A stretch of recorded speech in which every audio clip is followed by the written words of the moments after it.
Hello everyone. आज के video में हम लोग ग्रीवियस हर्ट और ग्रीवियस हर्ट कब अपराध हो जाता है इसको डिस्कस करेंगे।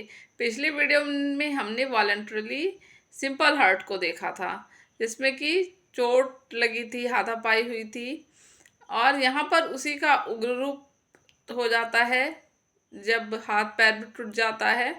तो कुछ जो कंडीशन दी गई है वो घोर उपहति की ग्रीवियस हर्ट में दी गई है, और उसके बाद जब उसी में वो स्वेच्छा अपने उसके परिणाम को जानते हुए पूरे इंटेंशनली उस कार्य को करता है, तब वो बनती है घोर उपहति।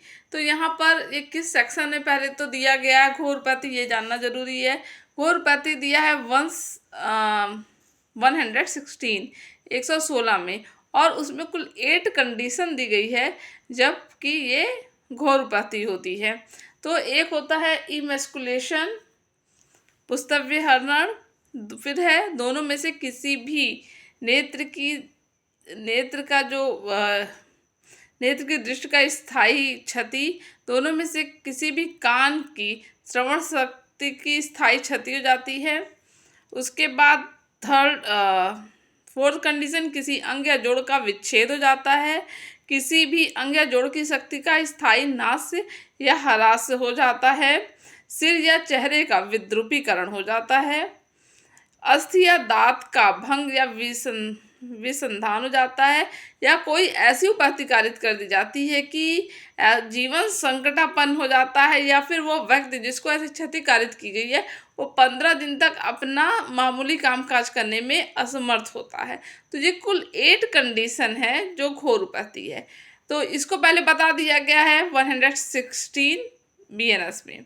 उसके बाद जो 117 है उसमें बताया गया है कि स्वेच्छा घोर उपहति कारित करना, यानी इस तरह की उपहति कारित की जाएगी किसके पूरे इंटेंशन के साथ, पूरे ज्ञान के साथ, जिसका वो परिणाम जानता है कि क्या हो रहा है, तब वो कहा जाएगा कि उस व्यक्ति ने स्वेच्छा घोर उपहति कारित की है।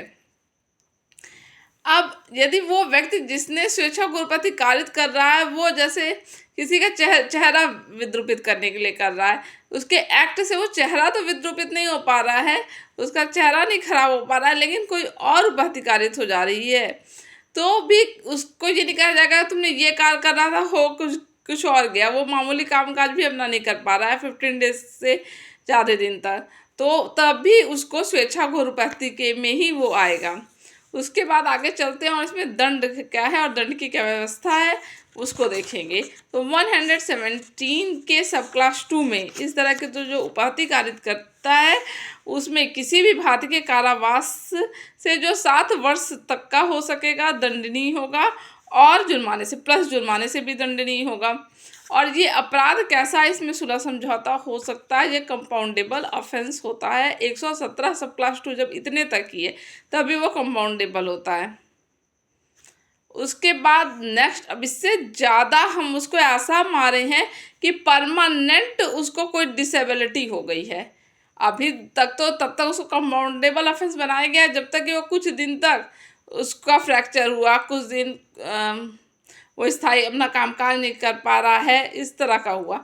लेकिन अब उसको परमानेंट डिसेबिलिटी हो गई उसको, ठीक है, लगातार विकृतशील दशा में ऐसा डाल दिया गया उसको, तब जो उसको सज़ा मिलेगी वो 117 सब क्लास 3 सेक्शन है, और उसमें सज़ा जो होगी वो कठिन कारावास से दंडनीय होगा, 10 वर्ष से कम का नहीं होगा, यानी मिनिमम 10 ईयर तो उसको सज़ा उसको मिलेगी ही होगी, और आजीवन कारावास तक हो सकता है, लाइफ टाइम इम्प्रिजनमेंट तक हो सकता है उसमें 117 सब क्लास 3 में, जिससे उस व्यक्ति की प्राकृतिक मतलब इसमें आजीवन कारावास जब तक टिल डेथ तक लगा जाता है।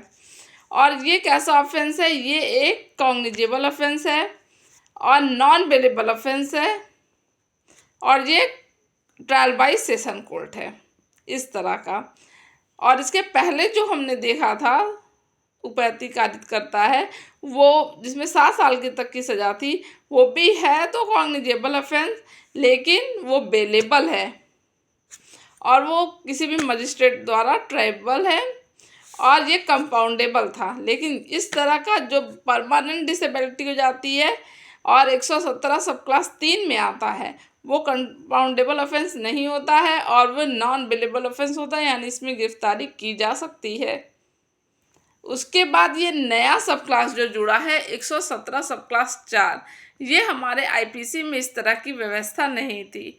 जब 5 या अधिक व्यक्ति बता रहा है, 5 या अधिक व्यक्तियों के समूह द्वारा सामान्य जो मति मतलब एक कंसल्ट करके वो किसी कार्य को करते हैं, 5 या अधिक व्यक्ति एक कंसल्ट करके कार्य करते हैं किसी व्यक्ति को उसके मूल वंश, ठीक है, उसके जाति कास्ट से, समुदाय कम्युनिटी से, उसके सेक्स से, जन्म स्थान से, भाषा, और एक शब्द जो होता है वो काफ़ी ज़्यादा इसको विस्तृत बनाता है, वह है व्यक्तिगत विश्वास या किसी समरूप आधार पर।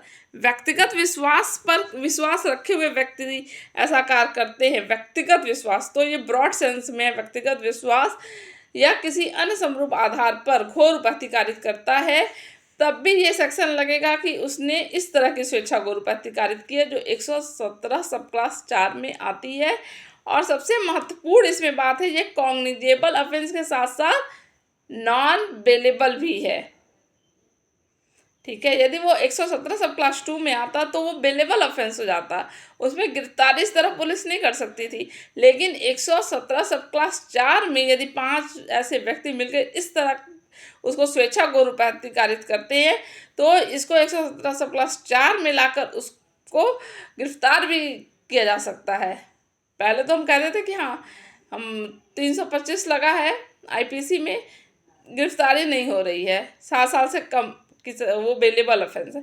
लेकिन इसमें नॉन बेलेबल ऑफेंस बना, अरे नॉन बेलेबल तो है ही, और ये ट्राइबल सेशन कोर्ट है, संज्ञेय अपराध है, तो इसमें गिरफ्तारी भी की जा सकती है 117 सब क्लास 4। तो इस तरह हम देखेंगे, हमने देखा है 116, 117 के चारों क्लास 1 में पूरी डिफिनीशन बताई है, फिर क्लास 2 में इसमें दंड बताया है, क्लास 3 में परमानेंट डिसेबिलिटी की बात की है, फिर क्लास 4 जो नया आया है वो इसमें रखा गया 117 सब क्लास 4। आपको वीडियो अच्छा लगा हो तो शेयर कीजिएगा वीडियो को और चैनल को सब्सक्राइब करिएगा।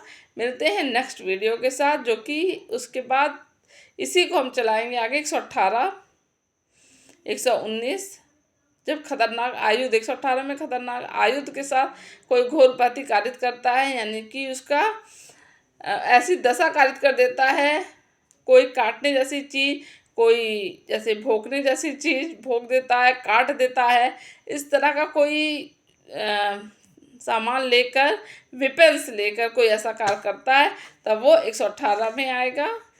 तो मिलते हैं नेक्स्ट वीडियो के साथ। Thank you.